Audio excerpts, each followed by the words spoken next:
So not only are you doing incredible work, but you're also helping inspire the next generation within your own household as well.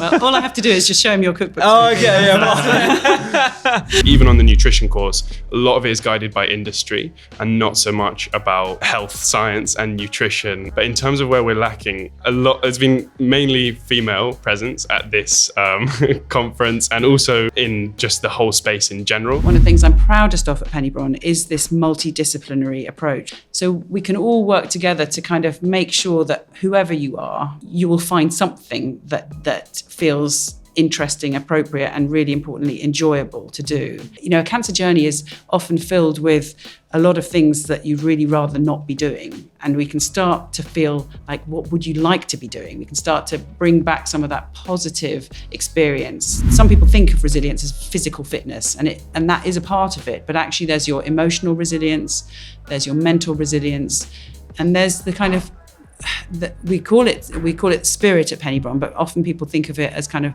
your purpose or your meaning or your connection to things that are outside of you that matter to you.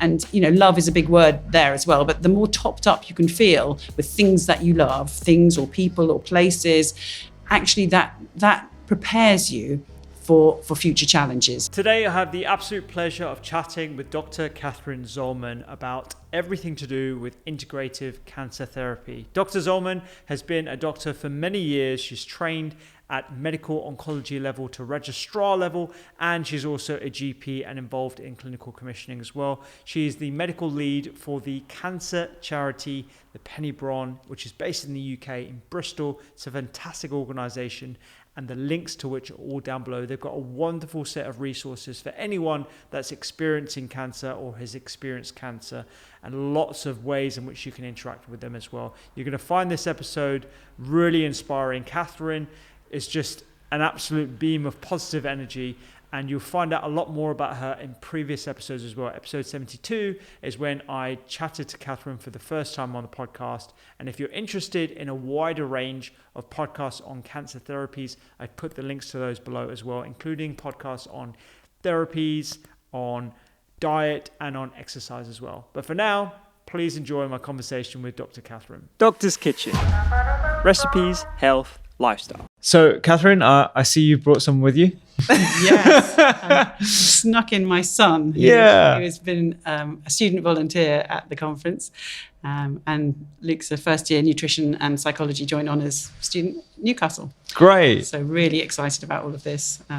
I feel very, very excited to be seeing the next generation of kind of clinicians and people interested in this space coming and being part of it all. Absolutely. So not only are you doing incredible work, but you're also helping inspire the next generation within your own household as well. Well, all I have to do is just show him your cookbook. Oh, okay. Yeah. So Luke, tell us a bit about yourself. How's the conference been so far? The conference has been great. It's my first time at any kind of convention or conference like this. It's been a bit of a whirlwind, kind of helping out with the different people, but it's been super exciting to see everybody with such a collective interest in lifestyle and nutrition medicine. Really striving for the change we desperately need to see. Yeah. So how old are you? I'm 20 years old. You're 20 years old, and when did you first start getting interested in this? Because you're interested in it from a very young age. Well, as Mum will tell you, it wasn't always that way. The teenage years was kind of like my anti area to anything lifestyle medicine. Yeah. At one point, Mum said my religion was Bristol City FC and KFC, and so we've had quite a sharp turnaround. Yeah. But towards the end of school, I kind of started moving away from certain people and getting into, it was actually Wim Hof, I would say, that kind of interesting. Maybe set me off down that path. There's a YouTube channel called Yes Theory. Yeah. And they went on this adventure with him, and I was like, okay, this looks pretty cool. They're all like opening up and like talking. And then I would say it kind of just snowballed. And then I was traveling in 2021 and I listened to episode 72 of Doctor's Kitchen podcast, which was my mum, and I was like, this is cool. And then it's really just snowballed since there. I've got all your books. Won't shut up about you to my friends. That's been the journey. Your other friend here, Louis, who's behind the camera and behind the mics at the moment. We couldn't fit all of you in here, sorry, but he's also into it. So I guess it's this. you're not an outlier. This is actually something that a lot of younger people are interested in. Totally. I mean, at Newcastle University, I thought I was pretty lucky to stumble across the Lifestyle Medicine Society. As far as I was aware, that wasn't a thing. And there's also NutriTank. So it's growing amongst young people a desire to kind of go through this. And ultimately, so with the lifestyle medicine, there's cook-alongs, there's sunrise swims, and it's not just like boring stuff about talks. I mean, talks are interesting, but it's about bringing people together. And that's what I love about lifestyle medicine, is these kind of ripple effects that Rangan Chatterjee talks about, which act on so many different levels and kind of bring you together. So I find it's a really good catalyst for getting closer with my friends and making new friends as well. Amazing. So you're studying nutrition at the moment, but it's not just nutrition, is it? No, so I do a psychology and nutrition joint honours at Newcastle University. And that sounds pretty novel. Is that, I haven't come across that before. As far as I'm aware, there's 3 courses across the UK that offer that specific joint honours, and there's 10 people on my course in total. So it is a joint honours. It's not this carefully curated degree. But I was just super excited to find it at that blend. Yeah. And what do you hope to? What were your expectations going into that degree before you started, and where do you hope to take it? I don't really know what my expectations were, but it drew me in. I'm quite like I've got varying interests with different things, and I think they both act on the kind of lifestyle medicine principles, mental health and nutrition, and then I kind of do my lifestyle stuff outside of that. In terms of ambitions, there's lots of different things spreading out in front of me. My head is a bit in lots of different places, but I know, for example, there's a food waste charity in Newcastle that I volunteer at a lot called the Magic Hat Cafe. Magic Hat Cafe. The Magic Hat Cafe. Oh, wow. So what are they going to pull out their magic hat this time? Usually Amazon deliver all these different things. And that acts on food waste, but they also get like refugee and asylum seekers in, and it starts so many different conversations and so many different things. So that's a place where I feel an insane amount of purpose. And I guess I'm just trying to narrow it down about that. Yeah. Where do you think we're lacking at the moment? I mean, you just mentioned there's only 10 people in your course, so clearly, there needs to be more opportunities and stuff for students to get involved in this. But where do you think the gaps are currently in education? And after listening to all these talks, because you've been stewarding and helping with the mics and stuff like that, where do you feel that you should be having a bit more? Well, I think it's first of all, I must say that this conference is kind of light and day and night between what I'm getting taught on my course. I was on my first lecture, I was kind of like pretty quickly coming to the terms that I'm not going to cover gut health at all, not really going to touch on how food affects mood and that kind of thing. So I would say even in nutrition, first of all, medical, they don't get taught about it that much, but even on the nutrition course, a lot of it is guided by industry and not so much about health science and nutrition and wellness within food. And some of the models are a bit outdated in terms of looking at everything and much more of a macronutrient. But in terms of where we're lacking, there's been mainly female presence at this conference, and also in just the whole space in general. So I think that's an area, how do we get it targeted towards men, and how do we make it a more well-rounded picture? Yeah, absolutely. And in terms of your generation, I talk about this as if I'm like 60 years old or something, but I've got a lot of patients who are younger and stuff, struggling with mental health, struggling with sort of belonging to a tribe. It sounds like you're sort of developing that. How do you personally look after your mental health, and how do you feel that your peers might also be doing the same thing or even thinking about it? So certain things which I do to look after my I wouldn't say it's always like, oh, I'm feeling a bit of a dip, therefore I'll do this or do that. I just sometimes notice after certain activities, that really perked me up a little bit. And so some of that is volunteering, which I get involved with at Newcastle University, where there's a charity called Nest, which works with immigrants and asylum seekers. It's just like a reading session, just like human connection for me is a big one that kind of recharges me. And even if I go in a crap mood, I walk out with a smile on my face like 100% of the time. And also physical exercise, cooking with friends is a huge one as well. Preparing, sharing food with friends. I love that. And a bit of yoga. And to mention a few. That's great. Catherine, how proud are you? It is amazing. And like Luke says, it wasn't always like this. And there were moments where I thought, has some of the stuff that I've tried to communicate actually put him off and actually gone against all of this, because actually, so I think it is a really, you know, I'm really inspired that he's found places in the university where he can begin to find that he's not alone in this, because I think our overall culture is definitely people come out of school really just ready to party and don't, you know, I think when you were saying where's the gap, I do feel like we're not taught enough about how delicately balanced this whole system is, and listening to some of the talks today around some of the deficiencies in your early 20s can really set you up big time for problems later downstream. And I feel just very, very, well, immensely proud and really grateful that Luke seems to have stumbled on this, and that it's making him so happy and excited and giving him this future to look forward to. Because I think that's just what we need, as you say. We really badly need it. Absolutely, yeah. There's many parallels. My mum was the reason why I got into nutrition myself as well, actually. She was the one really battling against my own sort of ingrained beliefs that the only way was sort of the conventional medical route and like taking pills and having interventions. And whilst they're really important, I was really losing, or I didn't have any sort of the lifestyle piece. So it's nice to see that the new generation are always piecing this together. So the future's bright, hey. Well, I've got a lot to be grateful for as well. It's not, gratitude isn't one way. So yeah, thank you to you too. Oh, that's so lovely. I mean, I can't overstate my mum, but yeah. Thank you. Oh, that's very sweet. All right, we'll let you slink off. Awesome. Because you've probably got loads of work to do. But yeah, it was a pleasure chatting to you. Thank you. It's been a pleasure. It's funny. I don't know if you know, Luke messaged via the newsletter feedback form that I have, my regular feedback form. And people don't realize that I respond to as many messages as I can. And I sent him a message, not knowing that it was your son.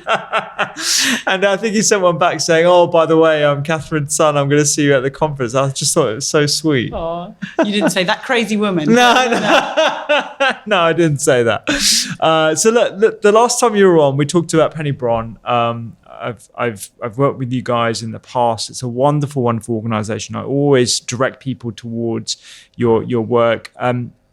Let's talk a bit about how things have progressed. We were on the pod well over a year and a half ago now, I think. What's been going on in the meantime? Well, obviously the pandemic has had a huge effect. You know, the cancer population and the cancer community were initially sort of named as extremely vulnerable, and so lots of people just retreated into their houses. Treatment was very disrupted, diagnosis was really disrupted, tests were really disrupted, so there was a lot of extra stress in the whole area.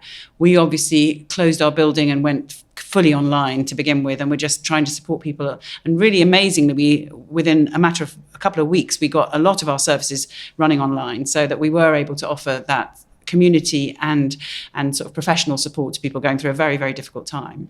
So it's been wonderful. And actually, in some ways, although we miss the sort of intimacy of the face-to-face contact, one of the upsides has been that we've been able to reach a whole load of people who would never have physically made it to our building and never been able to access our services. So we've had people from countries, you know, across the globe, but more importantly, we've had people kind of zooming in from their chemotherapy chair, or sometimes from their hospital bed, or sometimes with supporters and with family who would never have all been able to come together. So in some ways, it's been a real journey of exploration and a real positive experience. And there are definitely people who have come across us who would never have found us.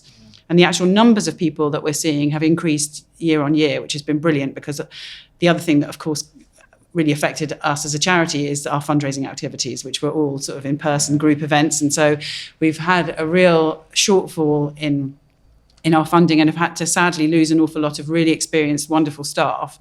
But actually the efficiency of doing it online has meant that we've still been able to support growing numbers of people. So I think it's been a real mixed time for Penny Brohn. And you know, I think for some people with cancer, it's been a really terrible time. Trials that they were on were cancelled, opportunities for second opinions, or for even just the normal uninterrupted cancer treatment has been really difficult.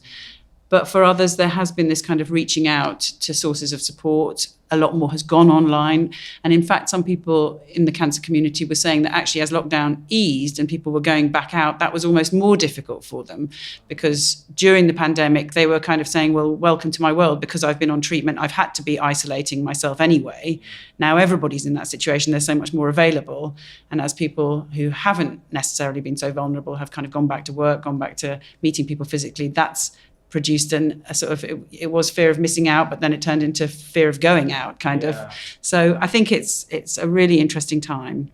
And as a charity, I think we've in many ways gone from strength to strength and developed new things. And we are now just at the point of beginning to kind of bring back some of our face-to-face services, because, you know, you've been to the centre. It's such a beautiful place. I was going to say, yeah. The gardens, the actual environment is such a sort of therapeutic and healing environment that we really, really want to bring people back. And we are we've just finished doing our sort of second pilot residential retreat, which is people come to us for 3 days and spend 2 nights as a group of people working together to build their resilience and to learn how to support themselves and each other. Absolutely.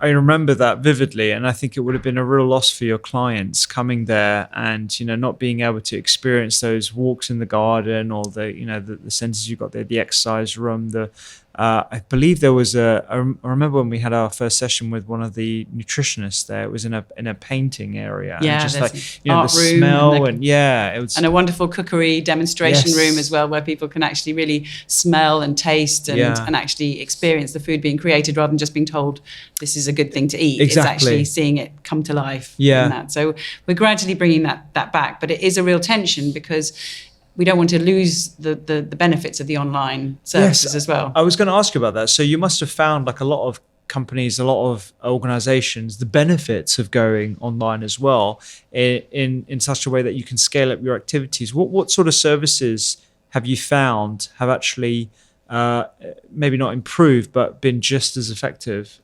communicated via Zoom or Skype or whatever your online your tele platform is? Yeah, well, we tend to use Zoom just because we started. I don't know, we don't get any We're not sponsored by Zoom. But one of the wonderful things is that, of course, if you're inviting an external speaker to come in person, they have to travel, you have to pay their travel expenses. We've been able to I run a fortnightly webinar called The Resilience Room, and we really kind of incorporate any of the aspects of whole person health that can help somebody become a bit more resilient after a diagnosis of cancer. So we touch on some of the physical things. We've looked at physical activity. We've looked at exercises to prevent and manage lymphedema. We've looked at sexual dysfunction, but we've also touched on some of the psychological things, the spiritual things, some of the emotional things, some environmental things, and we've managed to get really national experts to come and share their wisdom with our clients. And sometimes we've had over 100 people joining a Zoom session, being able to participate in that community, ask questions, and really meet the experts. And that would never have happened in person. So we've had this incredible program, and people have been so generous. People, you know, right across the country. Sometimes we've had international speakers who've given their time. So that's been a real wonderful thing. We've also managed to, you know, doing exercise in your own home has been fantastic. So we run at least 2 or 3 weekly exercise classes specifically designed for people with cancer. So they know that they're going to be led by somebody who's aware of some of the difficulties, aware of some of the cautions, yet they don't need to come and be public. Some people can switch their cameras off and be there if they're feeling that they're not in a very public mood that day. So there's all sorts of advantages in a way that we hadn't really anticipated, and that have been very helpful. Yeah, let's dive into some of those activities and also the importance of the multidisciplinary team, because that's just essential to Penny Brohn. That's what I think of. I think of all these different specialists and the information sharing and meeting people where they're at as well. So when I say this, there's no judgment, but certainly, you know, you're encouraging exercise, better diet, mindfulness therapy because there is evidence base behind how that can improve with reducing recurrence and also improving one's experience of treatment as well. Let's dive into one of those sort of topics. Which one would you like, the nutrition element or the exercise? Well, I'm so glad that you've kind of listed them all together, because I think that's the unique bit about Penny Brohn, is that actually we can start wherever the client wants to start. And it's not like you have to start with nutrition or you have to start with exercise. We can really help people do a bit of a holistic assessment of where they're at and what might be the easiest and most beneficial gains that they can make given their particular situation. You know, they might be on treatment, feeling very fatigued, in which case doing a lot of physical activity might be quite difficult, but actually getting some emotional support or maybe some nutritional support around that time could be really beneficial. Some other people really want to start off with the psychological side of things because they're just in a state of shock and can't really start to do anything else until they can be helped to process some of that. And some of it is about just getting people out of their isolated little bubble where they think, is it me going mad? Does everybody feel like this? And actually just getting them into a group. And you're absolutely right that I think one of the things I'm proudest of at Penny Brohn is this multidisciplinary approach, where as a team of practitioners, so we have doctors, we have counsellors, we have nutritional therapists, we have exercise specialists, we have well-being practitioners who come from a variety of different complementary therapy backgrounds, we have art therapists and music therapists. So we can all work together to kind of make sure that whoever you are, you will find something that feels interesting, appropriate, and really importantly, enjoyable to do. And so that you can start, you know, a cancer journey is often filled with a lot of things that you'd really rather not be doing. And we can start to feel like, what would you like to be doing? We can start to bring back some of that positive experience, having a nice experience of being touched, you know, through reflexology or through a massage, having an experience of being able to talk things through with a supportive group of other people who understand what you're going through. And that's been wonderful.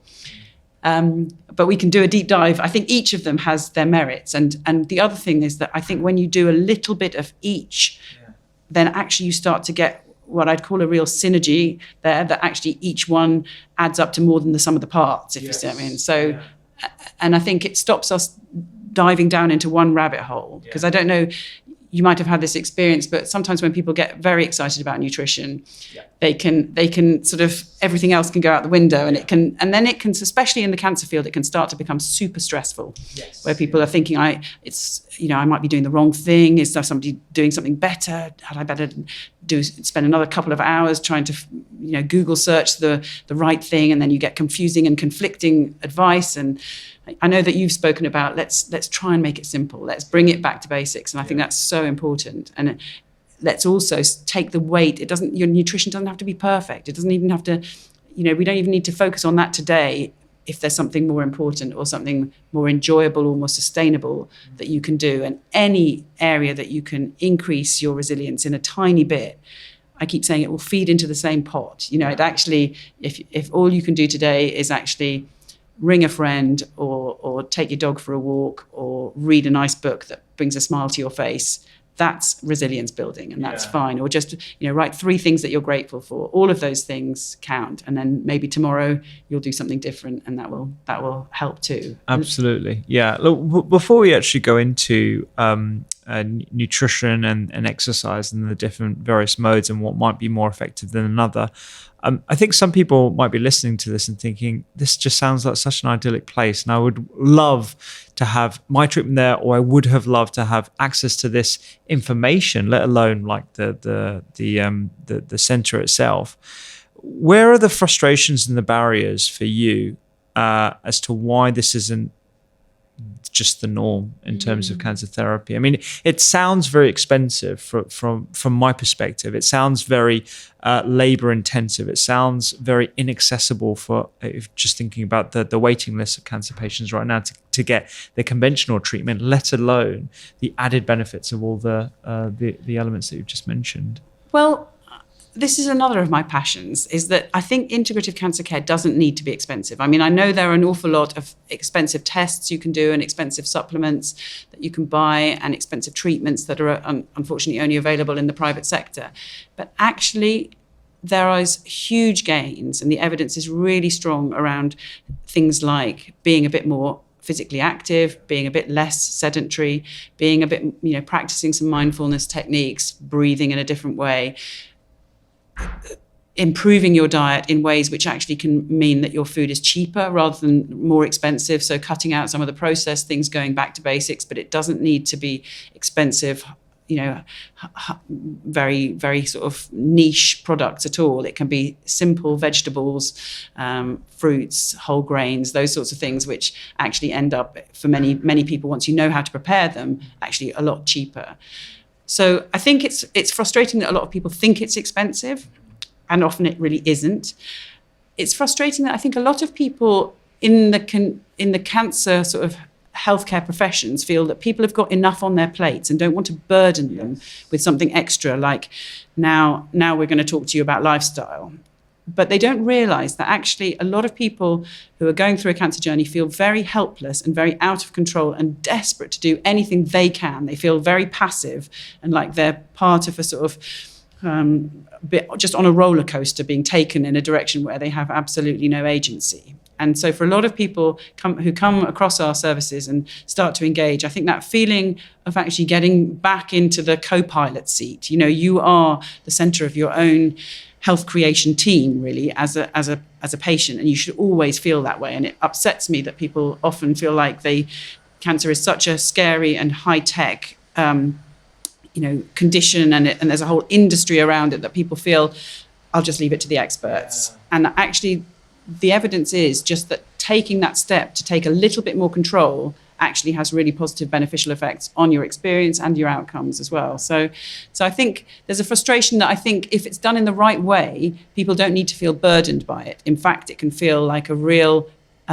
positive and a real gift, in a sense, to be able to be directed. And because what we know is that if people are told, when they ask their specialist, is there anything I can do to help myself? And they're basically told, no, not really, just turn up to your appointments, take the medicine. We know that they go off and do it themselves anyway. They will be doing Dr. Google, or they will be reading, newspaper articles or magazine articles, and they might put things together in a way which actually really aren't helpful for them, or which may risk undoing some of the or working against some of the treatments they're on. So it's much better to have it in the open and have it discussed. So I'd love to encourage more people working in the cancer space, more cancer nurses, more oncologists, more surgeons, more cancer support workers, to think about referring people to outside organisations who can support them and who have got that quality and that skill and that experience of working with cancer patients. Because there are a lot of people out there who say they can work and support people with cancer, but maybe don't have that experience. So I can understand their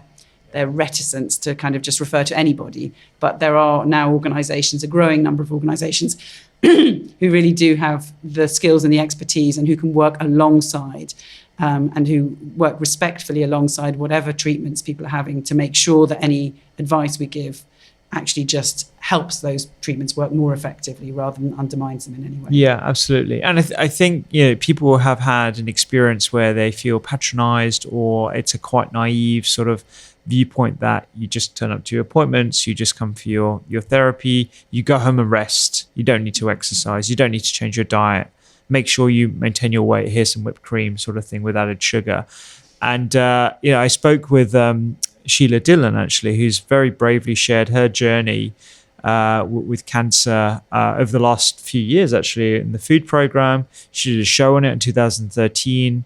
She was diagnosed, I believe, in 2011, and she had the similar experience when inquiring about food. And obviously, she's an investigative journalist. She's done a deep dive into the research. She came across a whole bunch of books as well, one of which was anti-cancer.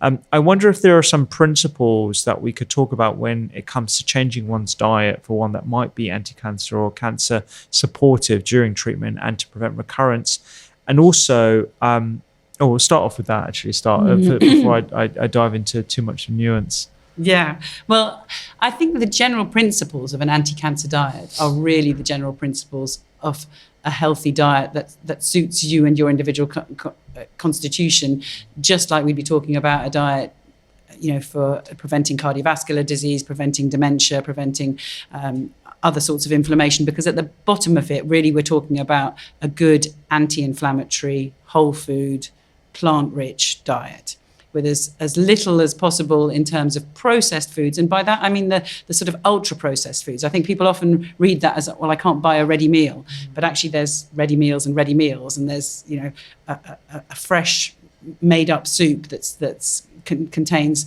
ingredients that, as one of my heroes, Michael Pollan, would say, that your grandmother would recognize. If everything on the label is actually comes from a plant or is something that you would recognize, then great. Yeah. That doesn't count as a processed food in my book. So, and thinking about portion sizes so that we're not the balance of things on our plate means that we're getting,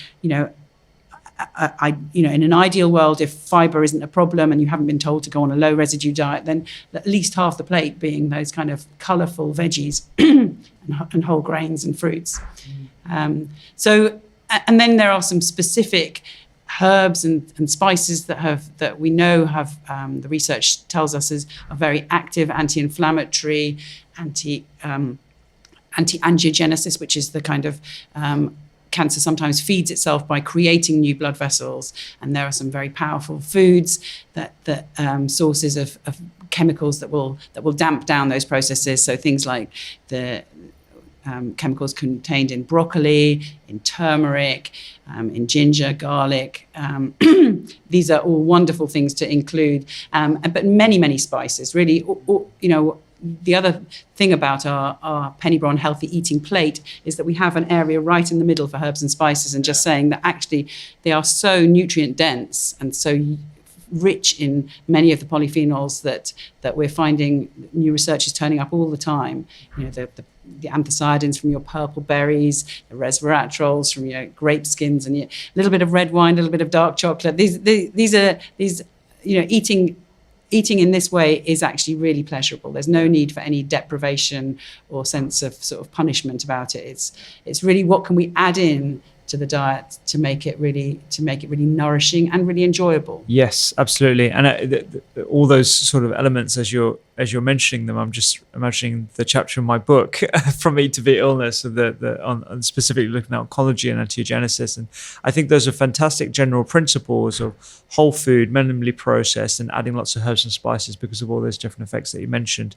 That's a great sort of blanket or sort of target for most people to try and achieve.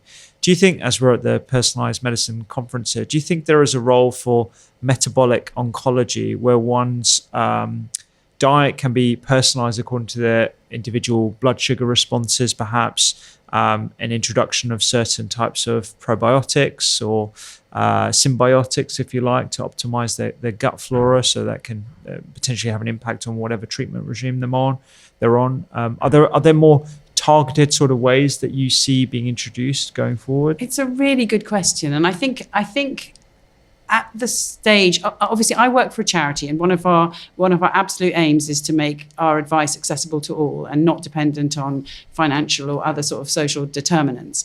So I know that there are an awful lot of tests out there, and unfortunately most of them cost an awful lot of money. And I think if you're really stuck, and if you've got the basics covered, so I think one of the things that we didn't mention in that description of that basic diet, and it's, if we say cut out some of the ultra processed foods, then we obviously, I think, trying to reduce the added sugars and the refined carbs is obviously part of that. But if people are doing that already and still, and they're covering some of the other basics, because I think sometimes people, like we said, go down that nutritional rabbit hole. Yeah. And they feel like my diet's pretty good, but I just want to make sure it's even more perfect. And so, whereas actually they're not sleeping very well and they're super stressed. And so I think rather than encourage people to deeply personalize that, if they're already doing the good basics, if we can see when we do that holistic assessment that there are some other big areas which are maybe less well developed. Sometimes there's not much you can do about those. Sometimes people just have a super stressful life and there's not much they can change, and that's fine. Then let's optimize the nutrition. But if it's something that we can address that maybe is is just a bit less comfortable, or it's a bit of a kind of monster under the bed that you think, oh, this is, I'd rather just focus on nutrition because I feel safe and good with nutrition, then I might encourage somebody rather to spend their attention and their energy looking at some of the maybe more psychological things, maybe really turning to themselves and really starting to think, do I actually love myself? Is there, how do I show that love to myself? And how do I nourish my spirits? That's maybe so that's an area that often gets a bit neglected. People think of it as a bit of a luxury item. Yeah. But for me, it's a real fundamental cornerstone. So having said that, I suppose I have, so I guess what you're hearing from me is I have a kind of ambivalent relationship with some of the tests, but I think, one of the other reasons is partly the expense, but partly because I think really interpreting them is still an art, not a science. And I think you really need, I think the great practitioners who use these tests take a helicopter view and often make recommendations that aren't based on the tests, make recommendations that are informed by the tests, but that are based on the other things that they notice or that actually the patient tells them. Yeah. So I think, yes, personalize, but my encouragement is to help people find the time and the space to actually listen to their bodies, because I think actually our bodies tell us more intelligently and more accurately what's going on than any test that's available right now. Yeah. So if we can start to think, well, actually, I feel really good when I eat this way. Yeah. That's probably more reliable than saying,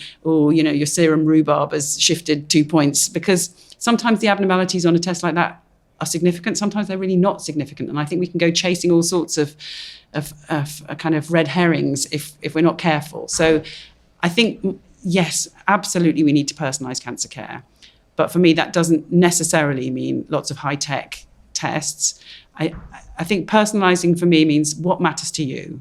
What are your goals, and what are the great things in your life, and what are the things that are not going so well, and how can we shift the balance so that we're really tipping you much more towards the things that are going to nourish you and sustain you. And that to me is real personalization. But first starting with that kind of what matters to you, and helping people be brave enough to articulate that, to even ask that question to themselves, because it's not something we tend to ask in medicine, is it? I mean, there is. I must say that, NHS England have got a big What Matters to You campaign, and they have a personalised care institute, which is designed to kind of get this way of thinking out there. But actually, unless you know about it, it's hard to, it hasn't yet penetrated the grassroots, has it? It hasn't penetrated to the average A&E department or the average primary care. No. And you can understand why, because we're currently firefighting as well. And so like this advent of personal, why does that matter to me? You can understand the rationale and that way of thinking. But I love the way you talked about, tests informing, not directing. And I think personalized care is also collaborative care. And I think the idea of being more intuitive or introspective is something that perhaps is a little bit lost on, I guess it was lost on me for the last few years. I don't think interoception and trying to encourage people to be a lot more intuitive about how they feel after a meal or after an activity was something I really thought about. But now I'm diving a bit more into the research. Kind of makes sense. I mean, we have these incredible baroreceptors, chemoreceptors, all these different sensors, more high tech than any D2C company technology that you can buy online to direct, how your microbes are, how diverse they are, or what your blood levels are. We have to really encourage ourselves to be a lot more intuitive, because that's basically what our ancestors were going on, and they were right about a lot of things. And I don't think it means you don't be rigorous or you don't be scientific about it, but you're just an N=1 study, and you can, I think, try something out. Write it down, see how you feel, see what other circumstances are changing at the same time, get some corroborative evidence from your partner, family, friends. How am I, am I just kidding myself that I'm feeling better or looking better? What do you think? So I think we can be quite rigorous about it. Yeah. But I think there's a danger that these tests, again, put our health in the hands of other experts, and it all gets very complicated again. Yeah. And I think, yes, if we're really stuck and we're coming up against a barrier that we're just not able to shift. But when I talk to people who've had these tests and spoken to practitioners, often the advice is back to that generic kind of, breathe better, sleep better, and so it's really important not to lose sight of the importance of those things in the high tech. And it's super interesting, isn't it? Oh no, I find it fascinating. I find it really fascinating. Yeah. But I also it's heartening, and I think quite a lot of the speakers at today's conference have said, actually, we still don't quite know the significance of these things. We're finding out these correlations, we're finding out these profiles, but actually trying to then turn that into solid advice on a sort of rigorous basis. I think we're still a few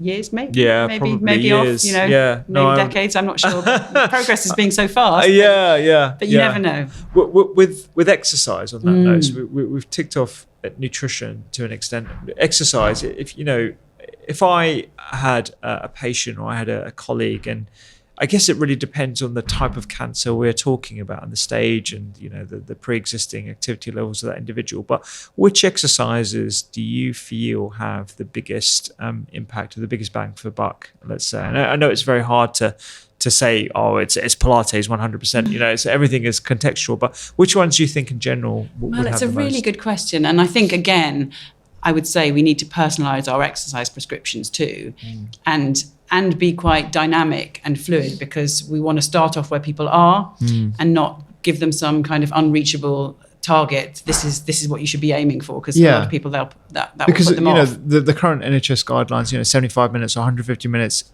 It's out of reach for a lot of people, including myself. And and let alone if you've had major surgery and you've had a course of chemotherapy and you've got chemo brain, and so I think we've got to be really, really careful to personalize it.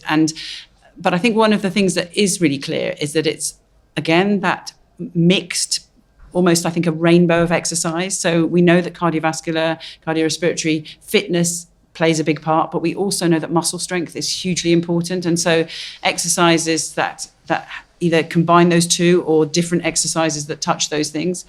We know that kind of creative movement, so some of the kind of dance therapies or things more like Tai Chi and Qigong have had fantastic research evidence around improving mental health, but also improving physical health, reducing side effects.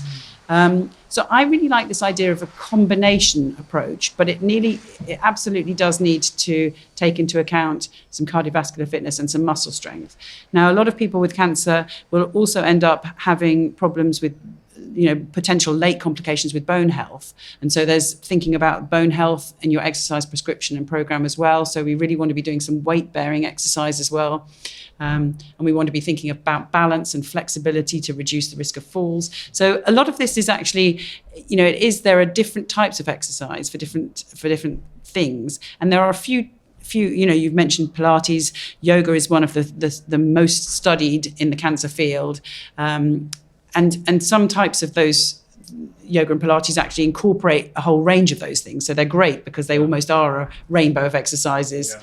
And some of them then will include some mindfulness or some breathing practices as well. So that's great. But actually, if yoga or Pilates isn't your thing, you can do it in other ways. And there are so many benefits of nature exposure as well. So actually doing something that takes you outdoors, if that's walking your dog, if that's going for a swim, if that's going for a jog or a run or a hike somewhere, that has those added benefits. And so I think, again, it kind of comes down to what do you like doing and what are you going to carry on doing, and what can you see yourself gradually building a healthy and sustainable and enjoyable relationship with. Yeah, it's a very similar concept in food as well. I mean, consistency, I think, is the biggest factor rather than the actual type of diet, the quality of diet.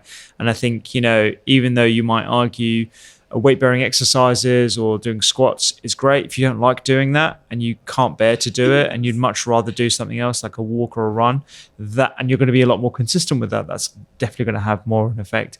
I did want to talk about resilience. I think this is a really important topic, particularly when you're going through something as emotionally draining as cancer, let alone physically draining.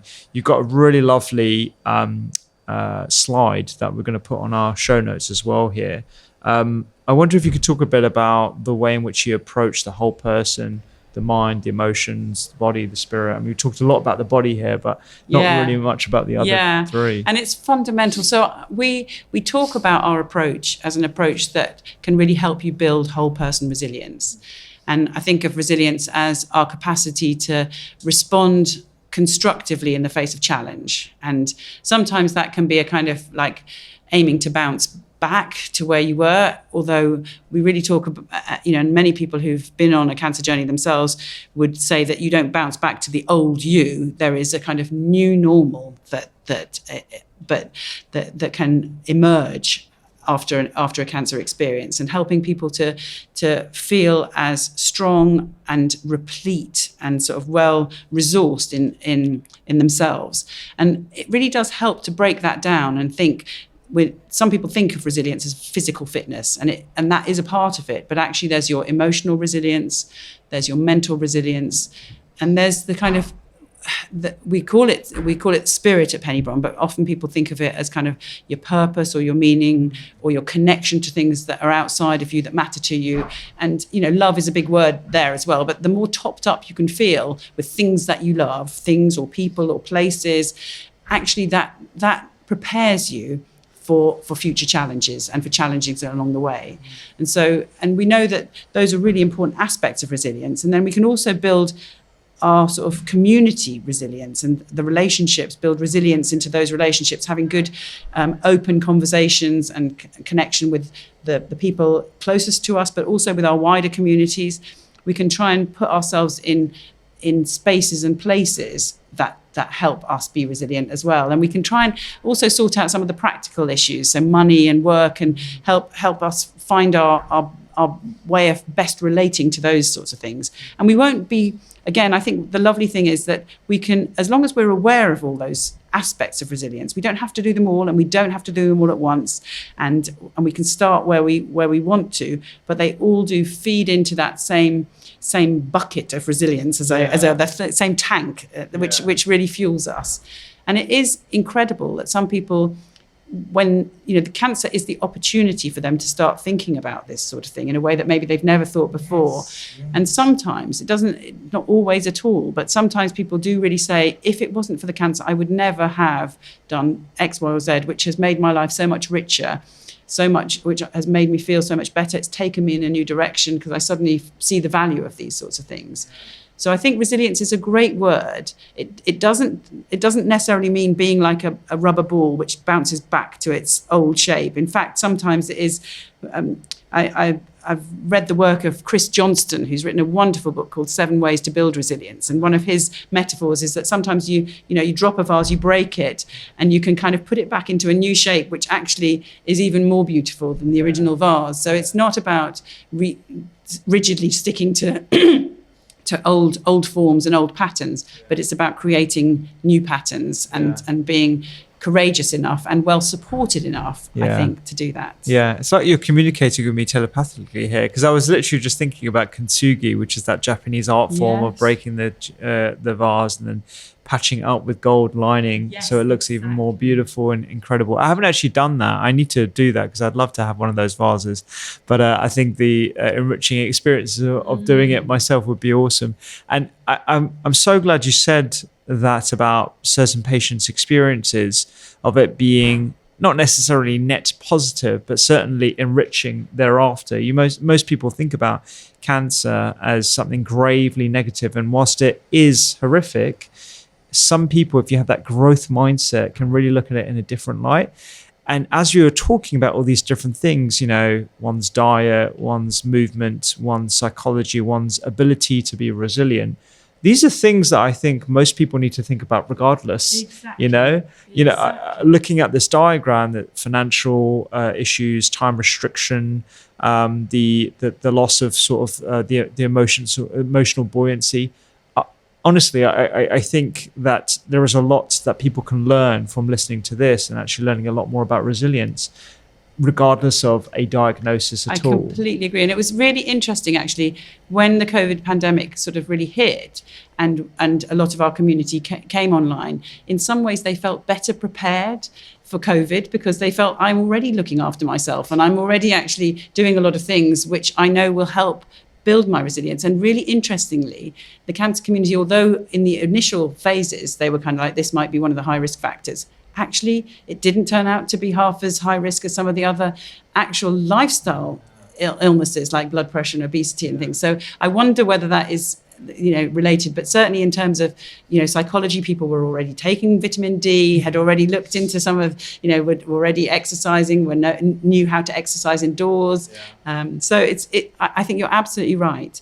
And I think we all come at it through different lenses, but actually, there have been some fascinating talks here, integrative approaches to rheumatology, integrative approaches to mental health, but many of the principles have been very, very similar around how to give our bodies the optimum conditions to find that resilience that we need in 21st century living, because actually one of the big things is that, we're living a life that really genetically and biologically we weren't designed to live. So we've actually got to work more actively than maybe our ancestors did to keep that resilience up. Absolutely. Catherine, you're such a legend. I absolutely love you. I love your energy, and I just think the work you're doing is amazing. I just can't wait to just continue to support your work and see what you're going to be up to next. So I really appreciate you coming on. Rupi, I mean, the inspiration that people like you give to the communities out there is just phenomenal, and I think it's really lovely. It's great that you're